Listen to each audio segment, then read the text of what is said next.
잠시 기도드리겠습니다.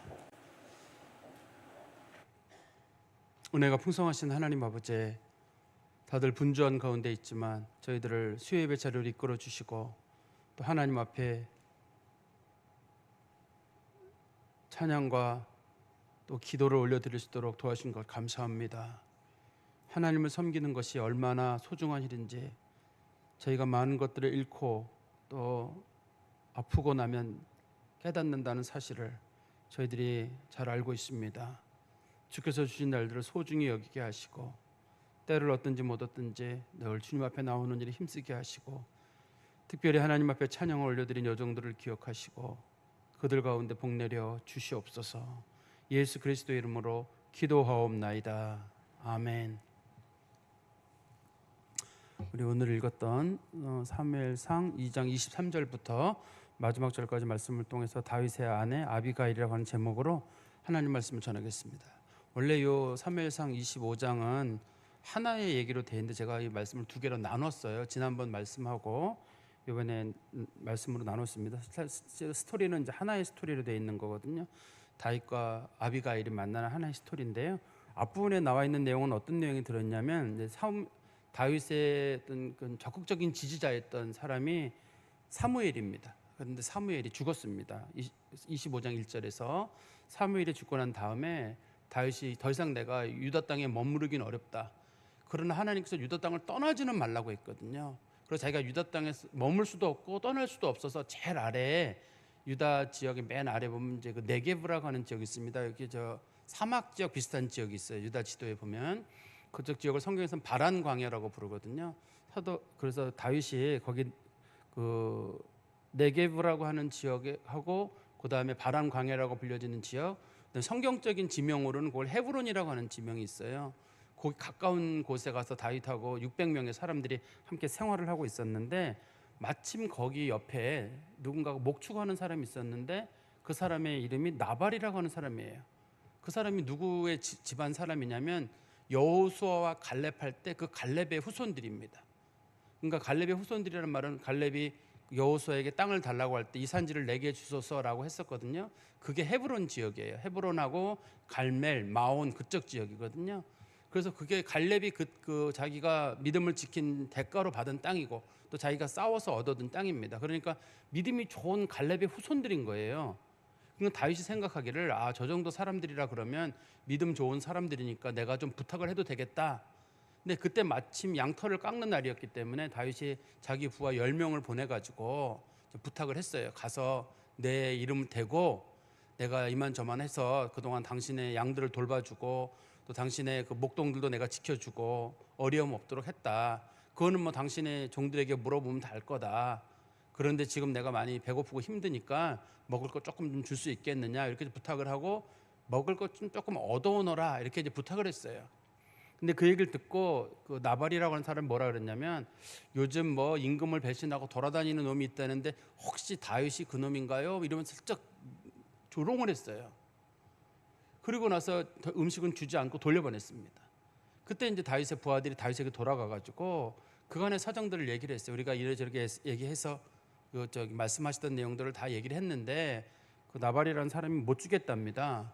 근데 다윗의 마음속에 갑자기 확 자존심이 상하는 일이 생긴 거예요.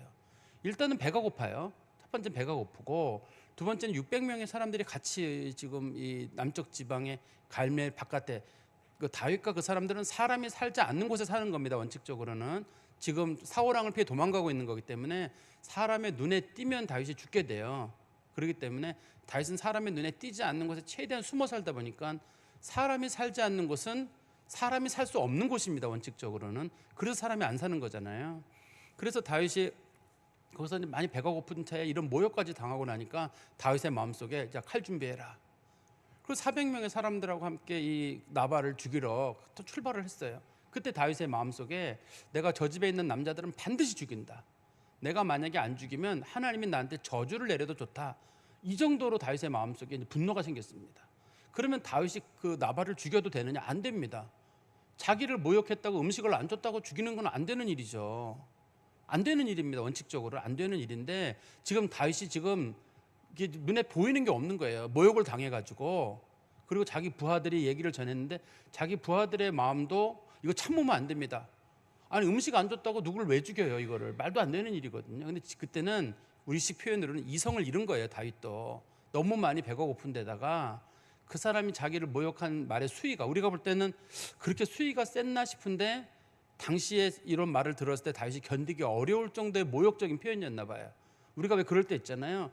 누가 무슨 얘기를 전했을 때 그거 뭐 그렇게 화나는 일이라고 그러는데 그 사람은 너무 그게 기분이 나쁘고 화가 나가지고 견딜 수가 없다고 하는데 그 말을 한 사람 쪽에서는 아이 뭘 그게 힘들다고 그래. 나 같으면 아무것도 아닌데. 누군가에게는 아무것도 아닐 수도 있는데 누군가에게는 그게 아주 큰 사건일 수 있어요. 그러니까 다윗과 다윗의 부하들이 사람을 죽여야 되겠다고 마음을 먹을 정도였다 그러면 그 나발이 했던 말의 수위가 상당히 세다는 뜻이에요. 그러니까 이것을 굳이 이제 다윗에게만 그 뭔가 씌워가지고 다윗이 그 배고팠다고 사람 죽이면 되느냐? 안 되죠. 그렇지만 나발이라고 하는 사람의 말의 수위도 상당히 높았습니다. 그런데 이런 상황을 누가 알고 있었냐면 그 목동 중에 누군가가 그걸 알고 있어가지고 그 나발의 아내 아비가일이라는 사람한테 이 얘기를 했어요. 지금 이만저만해서 우리 주인이 다윗과 그의 부하들을 모욕을 했고 지금 다윗이 사람 죽이고 우리 집 쪽으로 오고 있답니다. 그러니까 이제 아비가일이 음식을 준비해가지고 통계 보면 떡 200개. 우리 성경 어디 나오냐면 18절에 나오거든요. 아비가일이 급히 떡 200덩이, 포도주 2가죽부대, 잡아서 요리한 양 5마리, 볶은 곡식 5세야, 건포도 100송이, 무화과 뭉치 200개. 이걸 나귀에 실어가지고 그 다윗을 만나러 갔어요. 다윗을 만나가지고 자기가 빨리 다윗을 설득을 해야 되겠다 이렇게 얘기를 하는 거 했습니다. 그러면 이제 다윗을 만나러 가가지고 외딴 곳까지 갔거든요. 외딴 곳이란 말은 성경에서 외딴 곳이라고 되어 있는데 원래는 산의 뒷면, 그러니까 좀 뭐 음침하고 사람들이 잘 안 가는 그런 지역이에요. 거기 이제 아비가일이 자기 종들하고 거기까지 간 겁니다. 거기서 내려오고 있는 다윗을 만난 거죠. 오늘 본문에서 아비가일이 다윗을 만나가지고 다윗에게 이제 말을 하게 되거든요. 근데 이때 말 잘해야 됩니다. 예를 들어서 어떤 사람이 그 이런 얘기를 할 때 그냥 자기 생각만 해가지고 이제 이런 일이 있었잖아요. 아비가일이 다윗을 만나가지고 사실 우리 남편이 그런 사람은 아닌데 우리 남편이 실수했어요 라고 얘기를 하면 뭐가 되냐면 다윗이 화를 낸 사람이 되는 거예요. 그냥 원래 그런 사람도 아닌데 당신이 화를 낸 겁니다. 우리 남편 잘못 봤어요 라고 되는 거거든요. 그러니까 이때는 아비가일이 어떻게 얘기해야 되냐면 우리 남편 원래 문제 있는 사람입니다. 당신 잘못 하나도 없으면 이렇게 얘기를 해야지, 혹시 여기서 착각해가지고 우리 남편이 원래는 그런 사람이 아니고 좋은 사람인데 그날 왜 그랬을까요? 그러면 다윗이 그래 그럼 내 잘못이야, 알았어. 이거 화가 안 풀린단 말이에요. 지금 여기 아비가일이 간 이유는 다윗과 그의 부하들이 화가 나서 자기를 죽이러 오는 중인데 말 한마디 한마디나 행동 하나하나가 굉장히 겸손해야 돼요. 말 한마디가 굉장히 조심스럽게 해야 되겠다. 우리가 이 말씀을 볼 때에도 그런 걸 전제로 봐야지. 그렇지 않으면 여기서 이제 아비가일이 자기 남편 나발을 내리거든요. 이거 저 사람 이혼하려고 그랬나, 벌써부터 남편 죽고 재혼하려고 벌써 다 준비하고 있는 건가, 이런 식으로 이 말을 오해할 수가 있습니다. 성경에 보다 보면요, 우리 한번 보세요. 23절에 아비가일이 다윗을 보고 급히 나귀에서 내려 다윗 앞에 엎드려 그의 얼굴을 땅에 대니라. 그가 다윗의 발 앞에 엎드려 이르되 내 주여 원하건대 이 죄악을 나 곧 내게 돌리시고 여종에게 주의 귀에 말하게 하시고 이 여종의 말을 들으소서. 여기 보면 아비가일이 한 태도가 3가지가 나오죠. 하나는 급히 나귀에서 내렸다. 보통의 경우는 나귀에서 앉아서 얘기하기 마련인데 자기가 나귀에서 급히 내린 게 하나가 있고, 그 다음에 그의 얼굴을 땅에 대고, 자기 얼굴을 이마를 땅에 댔다는 뜻이잖아요. 이 사람이 귀족입니다. 지금 뒤에 보면 이제 아비가일이 다윗하고 재혼할 일이 생길 때 자기 여종 5명 데리고 가거든요. 상당히 부유한 사람입니다. 나중에 설명 나옵니다만 어떻든 간에 바닥에다 머리를 대고, 그 다음에는 24절에 보시면 다윗의 발에 엎드렸다.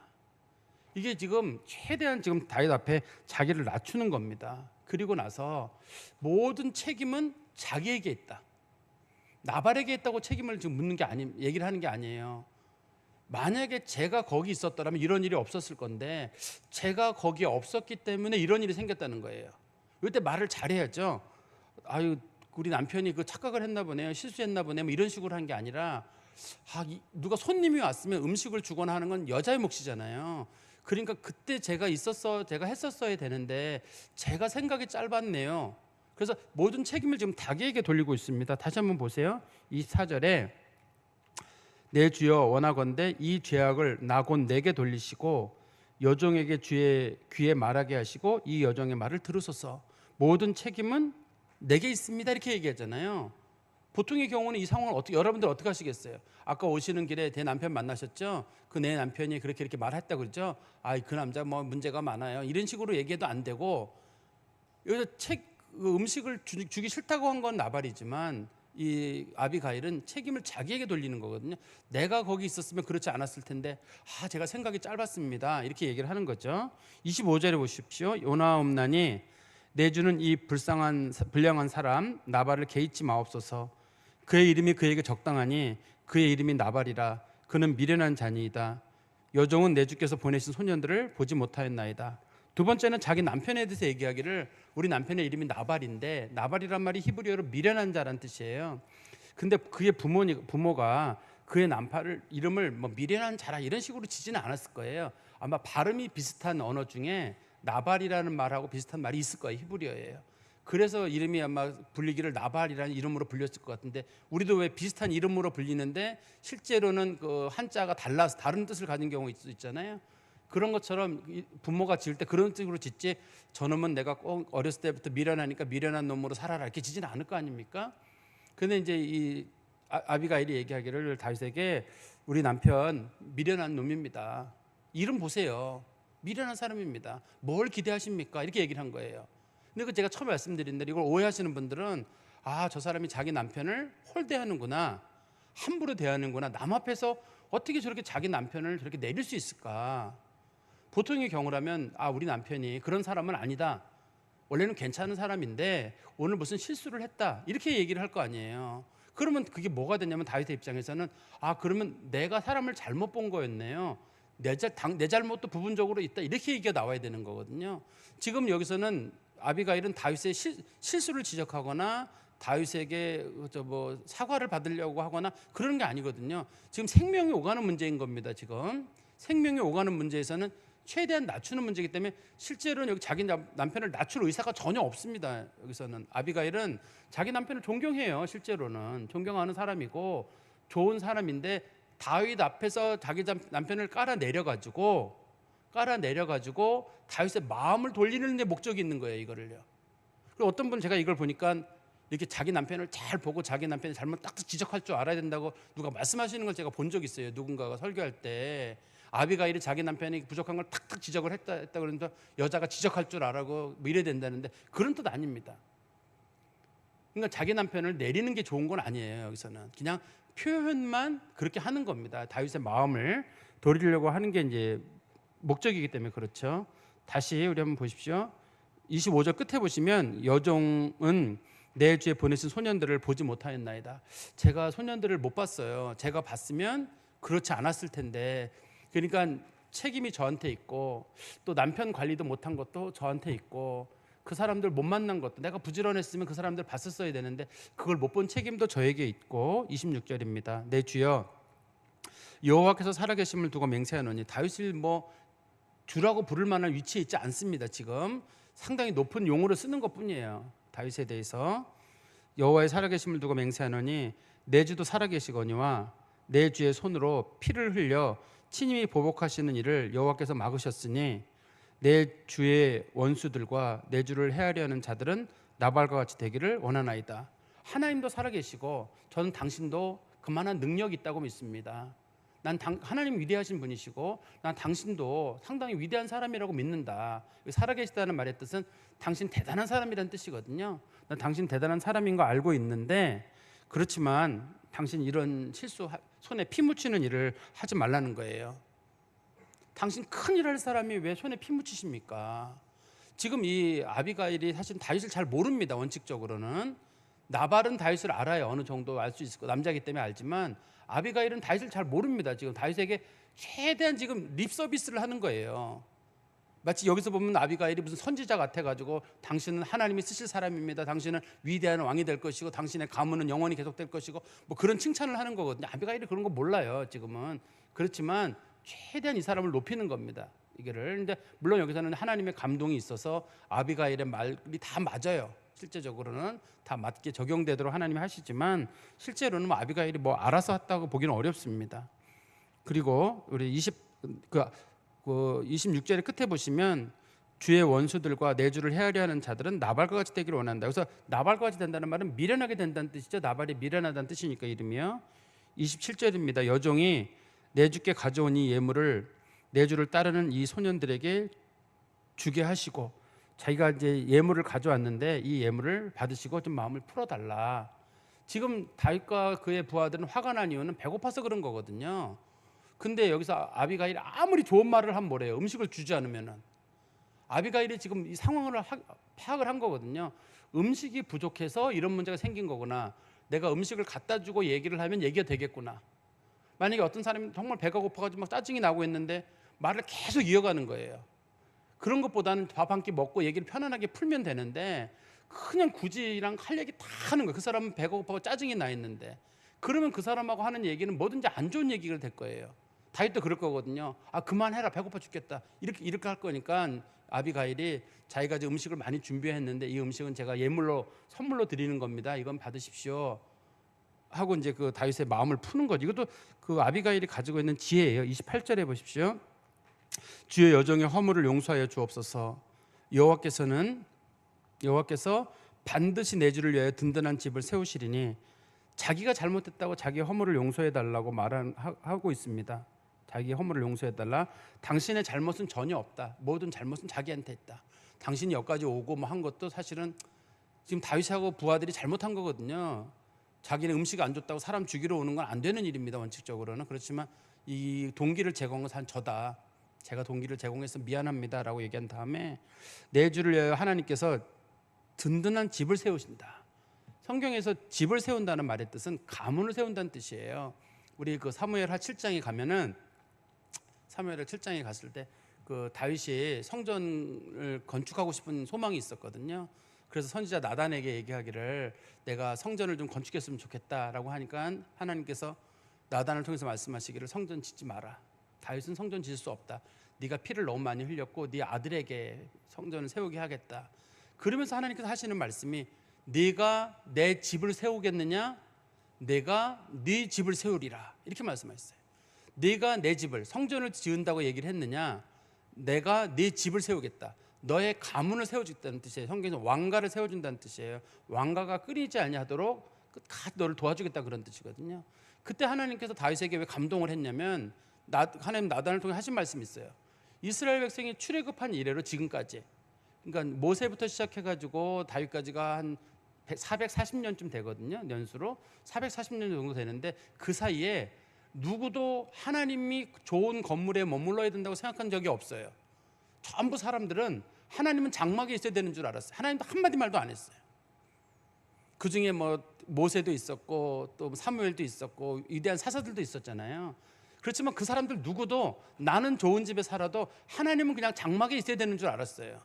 근데 하나님께서 다윗의 얘기를 듣고 나서 어떻게 인간이 그런 생각을 할 수 있느냐, 내가 사는 집보다 더 좋은 집에 하나님이 살아야지라는 생각을 다윗이 한 걸 보고 하나님이 감동을 받아가지고 그때 그 얘기를 한 거거든요.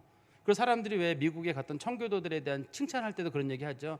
청교도들이 그 추운 겨울에 미국에 도착을 해가지고 자기네 집 짓지 않고 먼저 성전을 지었다, 그런 얘기 나오잖아요.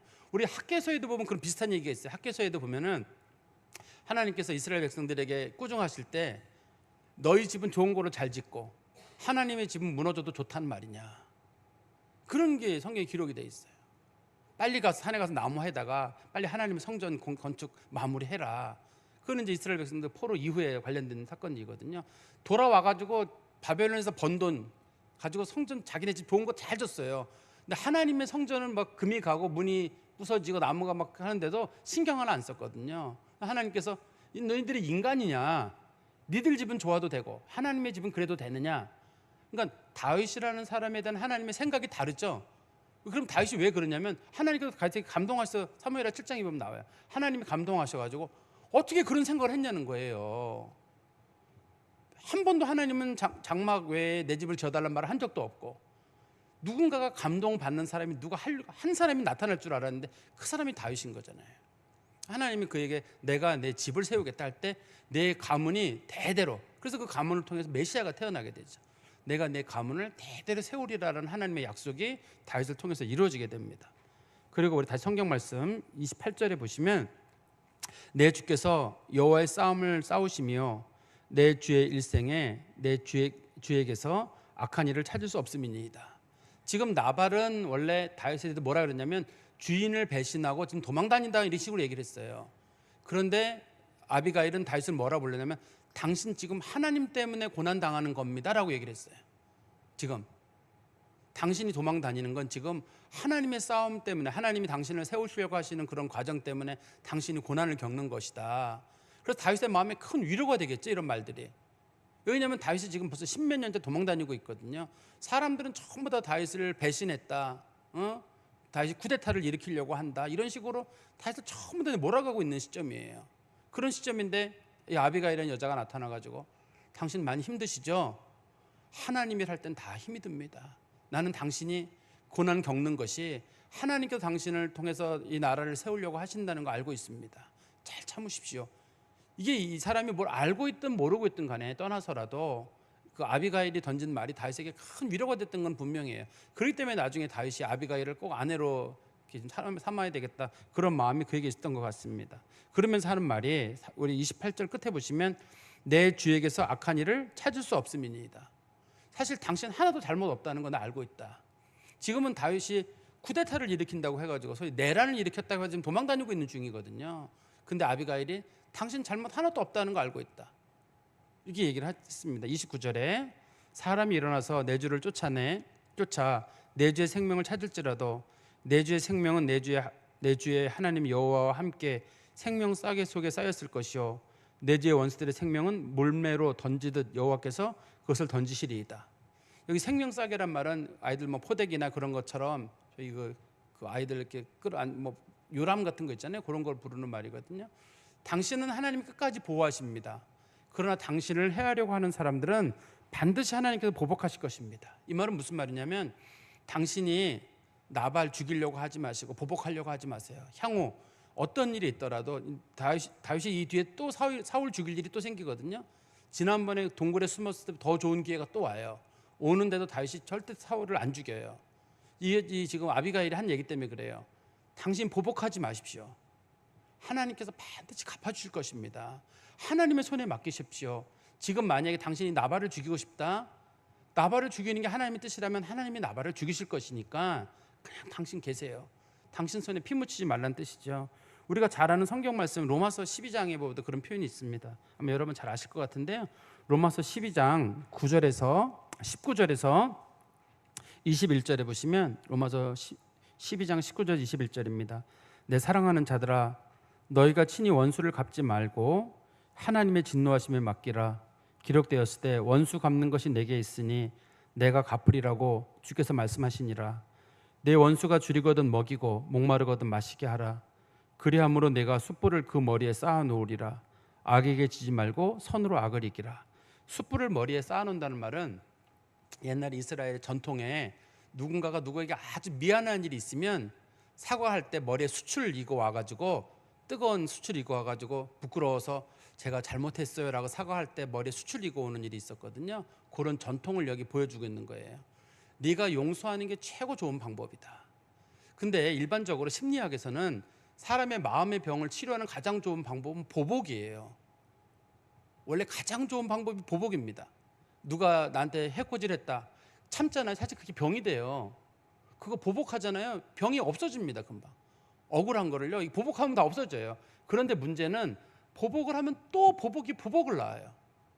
과거에, 요즘은 그런 게 모르겠는데 그 동유럽 쪽에 알바니아라는 나라가 있어요. 알바니아라는 나라에서는 어떤 그 나라 국민들 가운데 어떤 원칙이 있냐면 누가 가족을 해쳤다 그러면 반드시 그 가족이 그 사람을 보복하게 돼 있어요. 그러다 보니까 이제 어떤 사람이 누구한테 죽었어요. 그럼 이 집 식구들은 이 집 사람을 죽인 사람들을 법정에 맡기지 않고 자신들이 반드시 보복을 해요. 그러면 누가 한 사람이 죽었다. 그럼 저 집 식구들은 못 움직여요. 그때부터는. 이 죽은 집 누군가가 총을 들고 다니면서 저 집을 꼭 보복하거든요. 그럼 저 집 사람 누군가 하나 죽여요. 그럼 이제 뒤집어져요. 상황이. 저 집 사람들이 총을 들고 다니다 요즘 사람들 나타나면 또 죽여요. 그래가지고 보복이 계속 보복을 이어가는, 나중에 보면 담이 점점 더 높아지게 되고 경제활동을 못해요. 왜냐면 나가면 죽으니까. 이 집 식구들은 나가면 죽으니까 누구 하나가 누굴 보복한 사건 때문에 이 보복의 문제가 악순환이 계속되는 거예요. 그래서 알바니아가 세계 최빈국 중에 하나예요. 누구 하나만 다쳤다 싶으면 보복을 계속 이어가는 거니까. 잠깐 보복을 해서 문제가 풀어질지는 모르겠는데 그게 또 보복을 낳거든요. 그러니까 사람들은 내가 어떤 행동을 할 때 내가 보복을 하면 그게 끝날 것처럼 보이는데, 그거는 누군가는 그걸 또 보고 있다가 또 누군가가 또 보복을 하게 되고 보복을 낳으니까 하나님께서 하나님이 갚으신 줄 믿고 하나님께 맡겨라, 이렇게 이제 말씀하시는 거죠. 우리 성경 말씀 다시 30절에 보시면, 여호와께서 내 주에 대하여 하신 말씀대로 모든 선을 내 주에게 행하사 내 주를 이스라엘 지도자로 세우실 때에, 사실 뭐 이거를 아비가일이 아는 건 아니죠. 근데 들리는 소문에는 다윗이 왕이 될 거라는 소문이 돌았는지, 하나님께서 사무엘을 통해서 당신이 왕이 될 거라고 하지 않았느냐. 당신이 왕이 될 때 31절입니다. 내 주께서 무죄한 피를 흘리셨다든지 주께서 친히 보복하셨다 함으로 말미암아 슬퍼하실 것도 없고, 슬퍼한다는 말은 후회한다는 거예요. 나중에 다윗이 왕이 됐는데 사람들이 다윗이 과거에 말이야 자기한테 음식 안 줬다고 나발이란 사람의 집을 다 죽였잖아. 그러면 사람들이 다윗 그렇게 해서 정권을 얻은 거였어? 이런 식으로 소문날 거거든요. 그리고 다시 31절에 보시면 무죄한 피를 흘렸다든지 보복한다든지, 나발은 잘못했는지 몰라요. 그렇지만 지금 다윗은 얼마나 화가 났냐면 나발의 집에 속한 모든 남자는 다 죽인다고 했거든요. 다윗이 오면서. 그러면 나발 하나 죽이는 것도 문제지만 그것도 안 되거든요. 음식 때문에는. 그렇지만 나발의 식구들을 다 죽이면, 이 나발의 집 식구들은 굉장히 부유한 사람들입니다. 이 사람들이. 그리고 이 가족의 숫자가 많아요. 이 사람들을 왜 다 죽여야 돼요? 지금 다윗은 배고픈 마음에 모욕당하는 흥분 때문에 그런 거거든요. 이게 다윗의 일생에 두고두고 문제가 될 거예요. 우리가 다윗 하면 떠오르는 것 중에 우리아의 아내 밧세바 사건이 떠오르잖아요. 그 사건보다도 큰 사건이에요. 그때는 왕이 된 다음의 일인 거고, 이거는 왕이 되기 전에 이 헤브론이라고 하는 지역은 다윗의 향후 정치 생명의 본거지입니다. 여기가 다윗이 정치적으로 못 일어나게 돼요. 못 일어나게 되니까 이 사람이 다윗에게 정신 차리게 얘기를 하는 거예요. 정신 잘 차리십시오. 당신 여기서 만약에 나발의 가족을 죽이게 되면, 우리 가족이지, 여기서는 우리 가족을 죽이게 되면 당신 잘못 없는 사람들 죽였다고 소문 날 거고, 당신이 친히 보복했다는 게 소문 날 거기 때문에, 그러면 당신 나중에 두고두고 후회할 것입니다. 그러므로 31절 끝에 보시면, 다만 여호와께서 내 주를 후대하실 때 원하건대 내 주의 여정을 생각하옵소서. 나중에 모든 것들이 잘 된 다음에 제가 했던 말들을 잘 기억해 주시고, 또 혹시라도 저희에 대해서는 나쁜 감정은 갖지 말아요. 여기서는 내 여정을 자기를 기억해 달라 말했듯이 저를 아내로 삼아 주십시오, 이런 뜻은 아닙니다. 남편이 지금 살아 있기 때문에 그런 건 아니고, 제가 했던 말이나 제가 했던 선한 마음들을 잘 기억하시고 그때 내가 잘 넘겼지 하고 이렇게 즐거운 마음 가져주십시오, 그런 뜻으로 이 말을 하는 거예요. 다시 32절입니다. 다윗이 아비가일에게 이르되 오늘 너를 보내어 나를 영접하게 하신 이스라엘 하나님 여호와를 찬송할지로다. 너를 보내는 건 하나님이시다. 너를 내게 보낸 건 하나님이라고 얘기를 하면서 33절입니다. 또 내 지혜를 칭찬할지며 또 내게 복이 있을지로다. 오늘 내가 피를 흘릴 것과 친히 복수하는 것을 내가 막았느니라.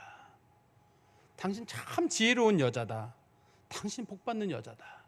당신이 아니었다면 내가 큰 실수할 뻔했다. 내가 사람 죽일 뻔했다는 거예요. 그리고 34절입니다. 나를 막아 너를 해하지 않게 하신 이스라엘의 하나님 여호와의 살아계심을 두고 맹세하노니. 너를 보낸 것도 하나님이신 것 같다. 내가 볼 때는 하나님이신 것 같은데, 내가 급히 와서, 만약에 조금만 머뭇거렸더라면, 이런 뜻이잖아요. 급히 와서 나를 영접하지 아니하였더라면 밝는 아침에는 과연 나발에게 한 남자도 남겨두지 아니하였으리라 하니라. 지금 이 상황 봤을 때 당신 조금만 늦었더라도 당신 집에 속한 모든 남자 다 죽었을 거다. 그리고 다윗도 실수했을 거라는 거예요. 다윗이 이 아비가일을 통해서 자기가 실수하지 않았던 거에 대한 그런 것들을 하나님께서 자기를 보내셔서 하신 일로 알고 다윗이 감사한 마음을 도리어 여인에게 보내거든요. 그러니까 우리가 화가 날 때 한번 좀 곰곰이 생각해 볼 필요가 있어요. 우리가 성경을 쭉 읽다 보면 이런 생각을 하잖아요. 다윗이 배가 고팠는데 나발이 모욕을 했다. 다윗이 칼을 가져와서 나발의 사람들을 죽이려고 했다. 하면서 죽이는 게 옳은가 그런가? 우리 생각하지 않아요. 나발이 잘못했으니까요. 모욕을 했으니까. 다윗이 죽일 수도 있죠. 뭐 칼도 가지고 다니는데. 다윗은 나중에 왕이 될 사람인데 뭐 저거 하나 못 죽여? 안 돼요. 성경적으로 사람 하나 죽이는 거 안 됩니다. 누구 모욕했다고 해가지고 음식 안 줬다고 죽이는 게 어디 있어 성경에? 그런 얘기는 성경에 없어요. 없는 얘기인데 다윗이 그런 일을 할 수도 없는 일이거든요. 그렇기 때문에 어떤 일이 일어났을 때 분노의 날에는 좀 곰곰이 생각해 봐야 돼요. 하나님은 뭘 원하시지? 내가 정말 이제 화를 내는 게 옳은 일인가? 왜냐면 화가 나면 사람이 이게 이성을 잃게 되잖아요. 앞뒤가 안 가려진단 말이에요. 그러면 다윗도 실수하고 사람 죽으면 죽은 문제는 또 어떻게 해결돼요? 다윗의 향후 정치적인 문제를 떠나서라도 그 나발의 식구들 중에 잘못 없는 사람들은 죽는데 그거를 어떻게 처리를 해야 돼요? 가끔 저는 이렇게 TV나 이런 데 보다 보면은 어떤 사람들은 사람 하나 죽는 문제를 뭐 가볍게 여기더라고요. 막 어느 나라랑 어느 전쟁을 하는데 뭐 우크라이나랑 러시아가 전쟁을 하는데 우크라이나 대통령이 잘못이고 뭐 러시아가 잘못이고 뭐 이렇게 해서 뭐 우크라이나 대통령이 잘못도 많다고 뭐 이런 식으로 얘기하면서 남의 나라 문제 보듯이 보더라고요. 뭐 그럴 수 있는지 모르겠지만 그 안에 들어가 보면 사람들이 몇십만 명, 몇백만 명이 죽는 거잖아요. 딱 인생을 한 번 사는 사람들이 전쟁이 일어났다니 이로 죽는 거란 말이에요. 그 사람들 이유도 모르고 죽어가는 사람들이 있기 때문에 그렇게 쉽게 무슨 뭐 이렇게 저렇게 정치 구도를 가지고 해가지고 누군 죽고 누군 살고 뭐 이런 식으로 쉽게 설명할 수 없어요. 왜냐면 그 중에 죽어가는 사람이 이유 없는 사람들이 우리 중에 속할 거기 때문에 나도 너 왜 하나님 앞에 갔을 때 너 왜 어떻게 여기 왔냐? 몰라요. 그냥 날아가던 총알에 맞아서 왔어요. 거기서 러시아가 오르냐 우크라이나가 오르냐의 논쟁이 되는 게 아니잖아요. 사람 생명 하나하나는 너무 중요하기 때문에 전쟁을 일으켜도 안 되고 또 이 전쟁을 하고 있는 나라 대통령은 전쟁을 잘 막아야 되고 그런 문제들이 놓여 있는 거잖아요. 근데 이거를 요즘 우리나라 사람들은 마치 다른 나라 전쟁을 겪고 있고 휴전 중에 있음에도 불구하고 다 남의 나라 전쟁 얘기해서 사는 것 같아요. 저는 누가 죽었다 그래도 누가 죽었대더라. 근데 저는 생각해봐요. 인생은 딱 한 번 사는 건데 누군가는 참 이렇게 좀 즐겁고 편안하게 지낸 사람이 있고 누구는 참 고통스럽게 보내는 사람이 있어요. 속으로 개인적으로는 다 하나님의 뜻이 있어 하늘에 상이 있어 이러면서도 속 마음속으로는 참 하나님 좀 편안하게 하시지. 누군 참 인생 지루하게 가게 하고 누군 참 아프게 하고 누구는 참 어느 나라에 태어나 죽기도 하고 누군가에겐 복음을 통해서 구원을 얻기도 하고 하나님의 뜻이 있기는 하고 뭐 성경적인 답도 있습니다만 피조물인 우리로서는 답답하다 그럴 때가 많아요. 피조물 저는 뭘 많은 사람은 아닙니다만 그래서 우리가 아무튼 곰곰이 생각을 해보는 거예요. 내가 이 일을 했을 때 어떤 일이 있을지 또 손해 보는 건 없는지 정말 내가 이게 한 게 나중에도 좋은 일인지 이럴 때 이 성경에 보면 아비가일이 했던 행동들은 뭐냐면 극한 겸손과 침착함이에요. 자기를 최대한 낮추는 마음, 자기를 최대한 낮추고 이 일을 하는 거예요. 자기를 최대한 낮추고. 그래서 예수님께서도 제자들 파송하실 때 그런 얘기 했거든요. 우리 그 마태복음 10장 16절에 보면 내가 너희를 보내는 것이 이리 가운데로 보내는 것 같다. 너희들 뱀처럼 지혜롭고 비둘기처럼 순결하라. 이렇게 말씀하셨어요. 대부분의 사람들은 아주 순수한 사람들이 있어요. 난 비둘기같이 순수하다. 그렇게만 하면 안 돼요. 지혜도 필요해요. 뱀처럼 지혜롭다는 말의 뜻은 때로는 정말 뭐 이렇게 생존을 위해서 지나칠 정도로 아주 정말 지혜로워야 되고 또 지혜롭게만 하면 안 돼요. 순수함도 같이 있어야 되거든요. 예수님은 제자들에게 얘들아 비둘기처럼 순수하라 이렇게 얘기한 게 아니라 뱀 같은 지혜도 필요하고 사람들을 만나고 복음 전하는 일에 근데 하필이면 예수님께서 뱀 얘기를 거기 드리면서 진짜 지혜로워야 한다. 누가 봤을 때는 교활하다고 할 정도로 진짜 지혜롭게 살아야 한다.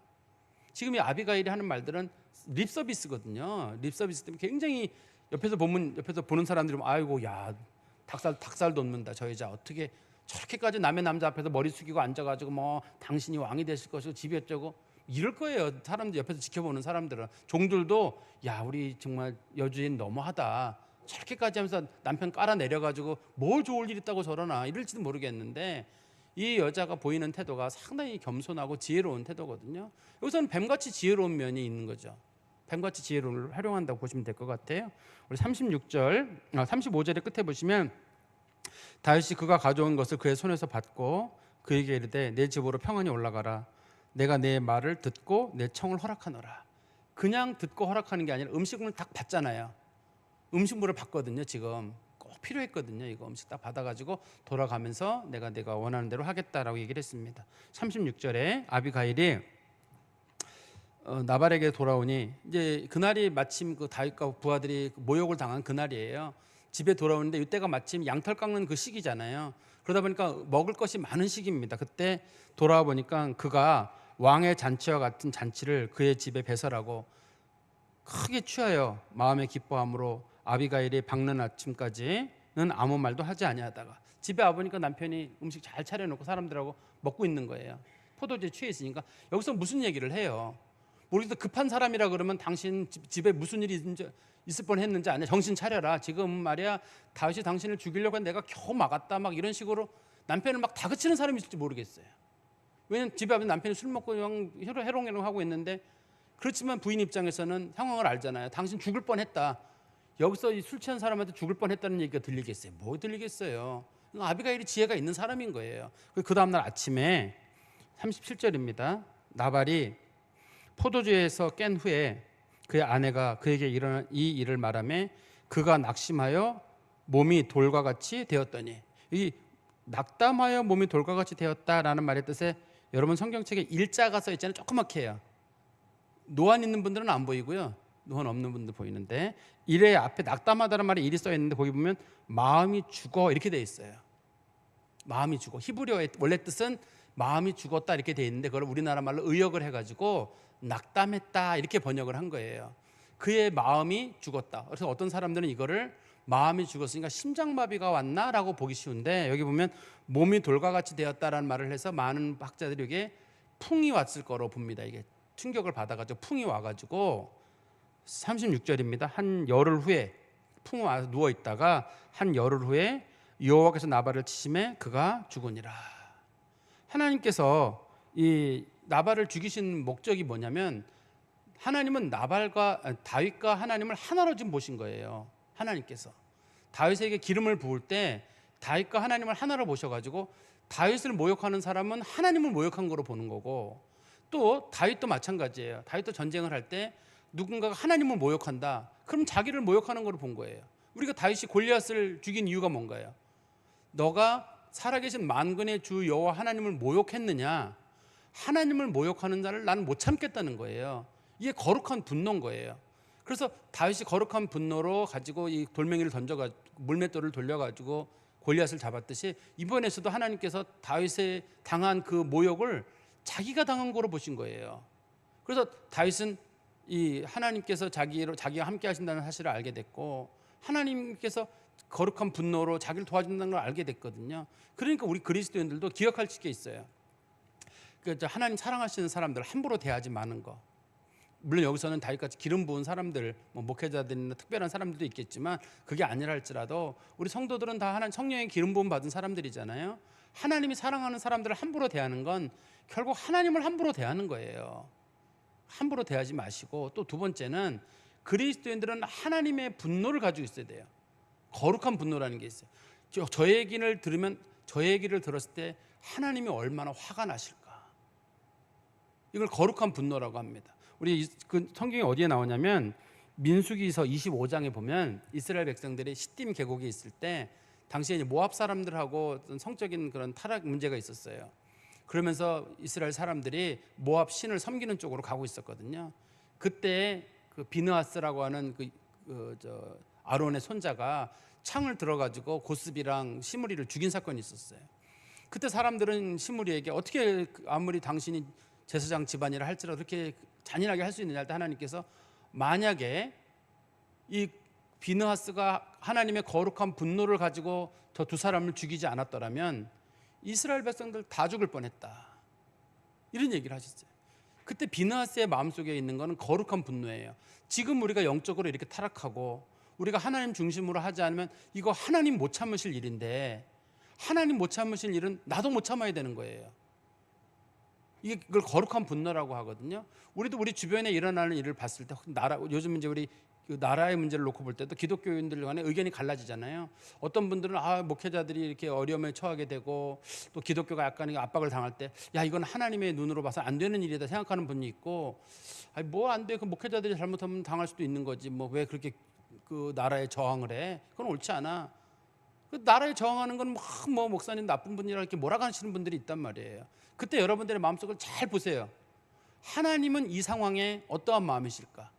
한국 교회가 이러이러 상황에 놓였을 때 하나님께서는 잘 됐다. 니들 벌 좀 받아야 된다. 한국 교회 문 닫아야 된다. 이렇게 보실 것인지 한국 교회가 가지고 있는 한국 교회가 주로 어려움을 겪는 이유가 주로 이제 동성애 문제나 낙태 문제에 관련 그 부분이 많거든요. 최근에 우리 찰리 커커라는 사람이 죽었잖아요. 그 사람이 제일 많이 반대한 게 동성애 문제랑 그 낙태 문제예요. 동성애 문제나 낙태 문제가 미국에서 통과됐었습니다. 원래 지난번 바이든 정권 때 통과가 됐었는데 그게 이제 그 트럼프 때 통과가 안 되고 다시 뒤집어진 이유는 찰리 커커라는 사람이 그걸 반대했기 때문이에요. 사람들이 여론을 모아가지고 동성애나 낙태가 안 된다고 이걸 주장한 거예요. 그래서 사람들이 그 동성애나 낙태를 찬성하는 사람들은 이 사람을 죽인 거예요. 못 견디니까. 나이도 32, 33살밖에 안 되잖아요. 그 사람을 죽인 거예요. 근데 그럴 때 어떤 사람들이 우리나라 사람들 상당수는 그걸 그렇게 나대들이만 잘 됐다고 이렇게 볼 것인지 동성애나 낙태나 이런 거는 하나님이 싫어하는 거거든요. 어떤 사람들은 목사님 그게 이제 애들을 그 불가피한 방법으로 임신했을 경우 여자들의 생활이 힘들고 또 미래를 생각해 보면 그거 낙태 문제 용인해야 될 것 같은데 우리 사회 우리나라의 그 낙태율이 굉장히 높습니다. 여러분 생각보다 엄청 높아요. 우리나라가요. 어떤 분들이 우리나라 애들이 안 생긴다 그러는데 결혼한 사람은 안 생기는지 모르는데 낙태 자체는 세계 손꼽힐 만큼 많아요. 우리나라가. 제가 언제 한번 말씀드릴 기회가 있을 거예요. 엄청나게 많아요. 국가가 낸 통계로는 한 5만 명쯤 된다고 하거든요. 그렇지만 일반 산부인과 단체에서 낸 거는 한 100만 명 가까이 된다고 해요. 1년에. 어마어마합니다. 우리나라의 숫자가. 그렇게 많아요. 그런데 이거를 가지고 어떤 사람들이 통과한다고 시킨다고 할 때 이거 안 된다 할 때 어떤 사람들은 여자도 자기 생존이 있고 다 중요하다고 할 때 기독교인들 입장에서는 내가 피해를 보더라도 생명은 해야만 안 된다는 입장 때문에 그러는 거예요. 여자도 인생이 있지 않냐고. 여자도 인생이 있고 다 인생이 중요하지만 생명을 지키기 위해서는 그거는 내 인생이 설령 망가지더라도 그건 지켜야 되는 문제예요. 그러면 애들이 그때 당시에 불의한 방법으로 뭐 이렇게 해가지고 임신해가지고 그걸 어떻게 하냐고. 사회단체에 맡기고 그렇게 해서라도 꼭 생명 하나를 소중히 여기라는 게 기독교의 가르침이에요. 현 시대의 가르침하고는 안 맞죠. 그게 우리 현실적으로는 안 맞습니다. 낙태 반대가 잘 안 맞아요. 그렇지만 성경의 원칙에서는 이게 해서는 안 되는 일이란 말이에요. 그래서 그리스도인들의 마음속에는 하나님의 분노라는 게 있어야 돼. 이거 안 되는 일이야 라고 하면은 거룩한 분노가 있어야 되는데 우리는 상관없어요. 나한테만 피해만 없으면 돼요. 나와 우리 가정에만 피해가 없으면 하나님이 분노를 하든 하나님이 진노를 내리든 나라가 어떻게 되든 우리는 아무 상관없어요. 그냥 나한테 돈에 문제가 생기고 우리 가정에 문제가 없으면 괜찮아요. 그거는 문제가 있는 거예요. 거룩한 그러면서도 우리는 하나님이 나를 지켜주기를 바라고 하나님의 원수는 곧 내 원수가 돼야 되고 내 원수는 하나님의 원수가 되는 거거든요. 이 성경에서는 하나님이 분노하신 일에는 내가 분노해야 되고 내가 분노한 일에는 하나님이 분노하고 그래서 하나님께서 다윗의 대적인 나발을 죽이신 거잖아요. 그래서 감사하다 이렇게 얘기를 했으면 우리도 하나님을 나는 뭘 할 수 있을까 이래야 되는데 하나님을 이용해 먹으려고만 하지 하나님의 거룩한 분노를 우리가 마음에 못 새기는 게 있단 말이죠. 그건 한번 우리들이 거룩한 분노라는 차원에서 한번 좀 볼 필요가 있을 것 같아요. 다시 성경 말씀 보시면 39절에 나발이 죽었다 함을 다윗이 듣고 이르되 나발에게 당한 나의 모욕을 갚아주사 종으로 악한 일을 하지 않게 하신 여호와를 찬송할지로다. 하나님께 다윗을 갚아주셨다고 자기 모욕을 갚아주셨다고 본 겁니다. 여호와께서 나발의 악행을 그의 머리에 돌리셨도다 하니라. 다윗이 아비가일을 자기 아내로 삼으려고 사람을 보내어 그에게 말하게 하매. 이것도 잘 보세요. 다윗이 자기에게 일어난 사건, 나발과 자기에게 일어난 사건인데 어떤 사람들은 나발의 사망 원인이 중풍에 의한 심장마비다. 그걸 그게 다윗이랑 무슨 상관이 있어? 이렇게 보는 사람이 있고 다윗은 저건 하나님이 나를 위해서 갚아주신 것이라고 하는 신앙적 차원에서 본 거예요. 이거를. 저도 비슷한 사건인지 모르겠는데 저는 다윗과는 좀 다르게 보는 경향인데 저는요. 신학교 다닐 때인데 한 후배가 저한테 무슨 엄청나게 심한 말을 했어요. 저는 약간 보수적인 입장을 가지고 있고 그 친구는 굉장히 진보적인 성향을 가지고 있었어요. 그러면서 자기가 이제 얘기하기를 나는 선배님이 가지고 있는 그 신앙이나 뭐 선배님 좋아하는 누구누구가 저주를 받는 걸 내가 지켜보겠다고 뭐 그러시더라고요. 그분 나이는 비슷해요. 나이는 비슷하신데 그분이 그런 말씀을 하셨어요. 그런데 이제 방학하기 바로 전에 둘이 이렇게 앉아가지고 있는데 그분이 그런 말씀을 하셨거든요. 그분이 고향이 마침 저기 이제 의성분이셔가지고 방학 때 내려가셨어요. 그래서 그분을 못 봤어요. 근데 개학 때 됐는데 안 나타났어요. 안 나타났는데 그분이 그때 저한테 정확한 말의 워딩은 뭐냐면 이런 거였어요. 하나님께서 선배님과 그렇게 보수적인 신앙을 지키는 사람들에게 저주를 내리실 거다. 내가 눈으로 똑똑히 지켜보겠다. 이렇게 얘기를 했어요. 당시에 그분은 굉장히 진보적인 생각을 가지고 계셨는데, 근데 나중에 이제 학교에 들어보니까 그때 뭐 8월 달인가 연탄가스로 죽었다 그러더라고요. 옛날에 연탄가스로 사람들이 죽는 일이 있었잖아요. 그래서 제가 8월에 무슨 연탄을 펴서 연탄가스로 죽나, 이거 하나님 갚으셨나, 그렇게 제가 생각을 했다가 한 마음속으로는 갚으시지 않더라도 살아 있었으면 차라리 좋았을 것을, 그렇게 하고 제가 마음은 추스렀어요. 당시에는. 근데 그런 똑같은 일이 일어났을 때 연탄가스로 죽은 사람이 당신하고 무슨 상관이 있어, 이렇게 볼 수도 있고, 한편으로 보는 사람은 그때 그 사람이 그렇게 심한 말을 하더니 결국은 하나님께서 처리하신 것일까, 이렇게 볼 수도 있고, 저는 그거보다는 뭐 어떻든 간에 나한테 욕을 했더라도 살아 있었으면 좋았을 것을, 이렇게 하고 저는 마음을 추스렀거든요. 어떻든 다윗은 자기에게 일어난 사건을 하나님이 개입하신 사건으로 받아들였어요. 받아들여가지고 하나님께 감사하면서 또 이 아비가일에게도 좀 감사의 마음을 돌리면서 아비가일을 그 아내로 맞으려고 사람을 보낸 겁니다. 그러면 우리는 생각하기를, 한번 있어봐, 다윗하고 나발하고 싸운 사건이 있고 나서 열흘 뒤에 나발이 죽었잖아요. 그러면 곧바로 사람을 보내가지고 지금 아비가일을 데려온 건가? 그런 건 아닙니다. 지금 다윗하고 이 사람들이 갈멜 지역에 지금 머물러 있는 거거든요. 그렇기 때문에 장례 치르고 상당히 세월이 지난 다음에 다윗이 사람을 보내는 거예요. 이럴 때 우리는 생각하기를, 그래도 남편 죽었는데 재혼하는 게 오라 그러는데, 옛날에는 이 재혼이 여자의 생존 문제여가지고 성경에서 재혼을 아주 편안하게 받아들여요. 우리는 유교 사회가 있기 때문에 무슨 뭐 열려는 남편 죽으면 뭐 이렇게 은장도를 묶고 다니고 뭐 이렇게 해야 되고, 뭐 죽으면 연료비를 세우지, 이런 거지. 그건 유교 문화인 거고, 성경에서는 누군가 이렇게 남편이 죽었다 그러면 빨리 그 사람이 재혼할 수 있도록 도와주는 거예요. 당장 생계가 어려운데 어떻게 해요, 이거를. 그래서 우리가 간혹 성경에 보면은 그 형사 취수제도 있잖아요.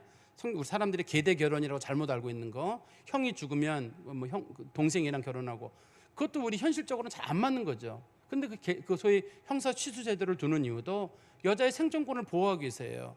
여자가 나가서 어느 집으로 가요? 만약에 여자가 딴 데 가버리면 그 땅이 딴 지파로 가게 되거든요. 그러니까 그 여자도 보호하고 땅도 보호하기 위해서는 형사 취수 제도를 둬가지고 살아갈 수 있도록. 그건 우리나라만 있는 게 아닙니다. 아랍도 있고 우리나라 고구려에도 형사 취수 제도가 있었거든요. 여러 나라에 형사 취수 제도가 있어요. 형이 죽으면 동생이 그 취하는 경우. 그런 경우는 초점이 무슨 뭐 부부관계, 성관계, 그게 초점이 아니라 아이를 낳은 여자는 재혼을 못 해요.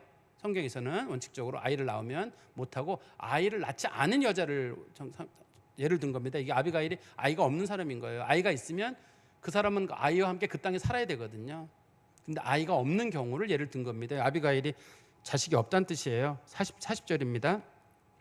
다윗의 전령들이 갈멜에 가서 아비가일에게 이르러 그에게 말하여 이르되, 다윗이 당신을 아내로 삼고자 하여 우리를 당신에게 보내더이다 하니, 아비가일이 일어나 몸을 숙여 얼굴을 땅에 대고 이르되, 내 주의 여종은 내 주의 전령들의 발 씻길 종이니이다 하고, 이거는 겸손하게 내가 뭐 그럴 만한 사람도 아닌데 불러주셨으니 제가 열심히 하겠습니다 하고 이제 그 말을 받아들이게 되죠. 이렇게 아비가일의 마음을 움직이게 하신 거는 다윗이라는 인물이 뭐 좋아서 그런 건 아니에요.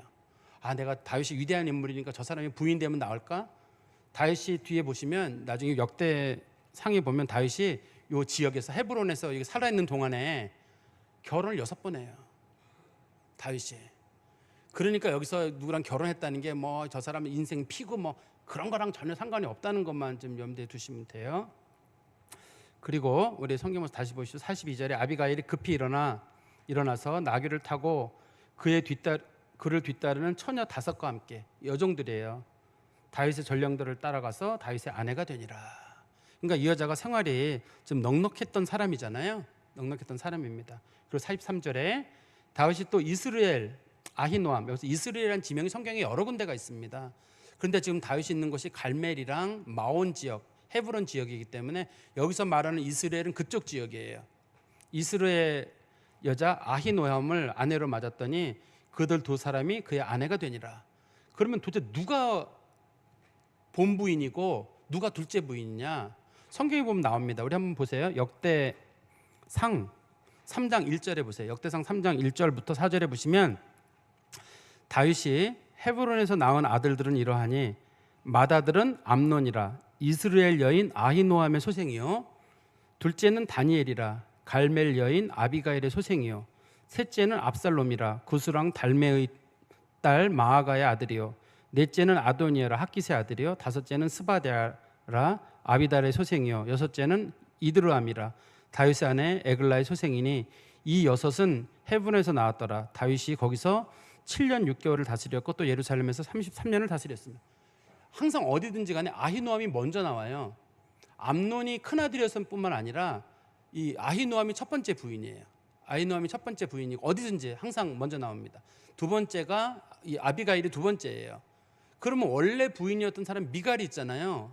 사울의 딸 미갈이랑 결혼했잖아요. 미갈은 어떻게 됐냐면 44절에 보세요. 사울이 그의 딸 다윗의 아내 미갈을 갈림에 사는 라이스의 아들 발디에게 주었더라. 다윗의 아내는 그런 사이에 다윗이 도망다니는 사이에 또 사울 왕이 딴 사람한테 줘버렸어요. 나중에 다윗이 데려오거든요. 다윗이 이제 그 사울의 군대 장관이었던 아브넬한테 아브넬이 평화 협정을 맺자고 할 때 좋다. 평화 협정을 맺는 조건에 이 미갈을 데려와라. 미갈을 데려와요 집으로. 그래서 이제 미갈을 아내로 삼는데 미갈이 어떤 실수를 범하게 되냐면 그때 다윗이 이제 그 돌아오자마자 얼마 있다가 나는 이 성전에 좋은 집에 살고 있는데 아까 말씀드린 대로 그 하나님의 법궤는 저 어두운 데 있다 싶어가지고 법궤를 가져오라고 하거든요. 법궤를 가져올 때 그때 다시 너무 기분이 좋아가지고 다음에 춤을 추다가 바지 춤이 내려갔어요. 그걸 보고 미갈이 놀리거든요. 어떻게 왕이 채신 없이 바지가 내려가도록 춤을 추고 앉아 있느냐. 그때 다윗이 뭐라 그러냐면 내가 하나님 앞에서 춤을 춘 것이다. 당신이 하나님 앞에 춤을 춘 나를 조롱했기 때문에 당신에게는 하나님의 저주가 내린다. 다윗이 그래서 평생 그 여자랑 자지 않고 미갈이 평생 자녀가 없게 돼요. 그래서 이제 부인의 순서가 바뀌게 되는 거예요. 원래 미갈이 첫 번째 부인인데 미갈은 끝이 그렇게 좋지 않게 되고 아히노함이랑 그다음에 아비가일이 그런 식으로 부인이 됩니다. 말씀을 제가 좀 마치면 우리가 볼 때 하나님께서는 이 사건을 여기다 왜 기록을 했을까? 그냥 부인 만난 사건을 기록하는 게 초점은 아니에요. 다윗의 향후 정치적인 본거지는 어디냐면 헤브론이에요. 아까 제가 역대상 3장 4절에서 보면은 이 여섯은 헤브론에서 나왔더라. 다윗이 거기서 7년 6개월을 다스렸다. 다윗이 원래 이스라엘의 왕이 되지 못하고 헤브론에서 7년 6개월 동안 헤브론에서 왕이 돼요. 그리고 나중에 이스라엘 왕이 돼서 33년을 보내게 되거든요. 헤브론에서 다윗이 왕이 될 때 이 자산의 기반이 있어야 되잖아요. 갈멜 사람 나발의 부인이었던 아비가일이 부유한 여자예요. 그 재산을 가지고 일어나요. 그리고 그 사람이 워낙 영향력이 있는 사람이기 때문에 헤브론에서 이 많은 사람들 600명이나 되는 사람들을 먹이고 살리고 할 수 있을 정도까지 그걸 가지고 다윗이 거기서 살게 돼요. 지금 이게 아비가일이 재혼을 했습니다만 유다 여자거든요. 유다 같은 지파끼리 결혼하게 돼 있잖아요. 이스라엘은. 그러니까 유다 지파 사람이다 보니까 그 여자가 그 지역에 영향력이 있어요. 그래서 다윗이 이 아비가일 때문에 이 헤브론에 머무르게 되는 거예요. 그리고 아비가일의 그 재산을 배경으로 해가지고 거기서 자기의 힘을 쌓아가지고 거기서 7년 6개월 동안 왕으로 있다가 그때는 왕이 누구였냐면 그 사울의 아들 이스보셋이 왕이었었거든요. 당시에 사울이 죽고 난 다음에 곧바로 다윗이 왕이 되는 게 아닙니다. 이스보셋이 왕으로 있는데 그때 서로 굉장히 경쟁을 벌리다가 결과적으로 다윗이 전쟁에 승리를 해가지고 이스라엘 왕이 되는 거예요. 다윗이 왕이 되는 거기 때문에 우리는 사울 다음이 곧바로 다윗이 아니라 사울 다음에 이스보셋 그리고 다윗이에요. 왕의 순서로 그렇게 가기 때문에 그런 기간 동안에 다윗이 헤브론에 멈춰있을 때 그 중요한 역할을 한 사건이 요 아비가일 때문에 그런 일이 생기는 거죠. 하나님께서 준비하시는 거라고 보여요. 이런 과정을 하나님 준비하신 단순하게 부인 하나 누구 얻었다 이런 게 아니라 하나님이 준비하시는데 이 아비가일이라는 사람의 이 지혜를 하나님이 잘 사용하시는 것 같아요. 이때 만약에 다윗 실수했으면 다윗 못 일어나요. 하나님께서 은혜를 베푸시고 또 이 아비가일이라는 여인 때문에 많은 사람들이 죽을 뻔했다가 살게 되고 이때 다윗이 나발의 사람들 죽이잖아요. 헤브론 사람들이 다윗에게 등 돌릴 거예요. 무죄한 사람 죽였다고 등 돌릴 거거든요. 다시 안 죽이는 바람에 다윗도 살아나게 되거든요. 그러니까 하나님께서 아비가일을 사용하시고 또 그걸 통해 다윗을 사용하시는데 하나님의 솜씨가 놀랍습니다. 우리 그리스도인들이 이 말씀을 좀 마음에 잘 담으셔서 지혜롭고 잘 참을 줄 아는 그런 성도가 되시기를 간절히 소망합니다. 기도하겠습니다. 하나님 아버지, 주님 은혜 감사합니다. 주의 말씀을 마음에 깊이 새기게 하시고 하나님께서 아비가일에게 지혜를 주사 잘 참고 겸손하게 다윗의 마음을 누그러뜨림으로 말미암아 다윗도 죄를 짓지 아니하고 많은 사람들의 생명도 살렸다는 사실을 우리들 말씀을 통해 잘 보았습니다. 저희도 쉽게 분노하지 않게 하시고 늘 겸손한 마음으로 하나님께 맡기는 마음이 있게 해주시고, 그러나 하나님이 분노할 만한 상황에는 저희 그리스도인들도 하나님의 마음으로 거룩한 분노를 가지고 세상을 볼 줄 아는 깨어있는 성령의 사람들이 되게 하여 주시옵소서. 예수 그리스도의 이름으로 기도하옵나이다. 아멘.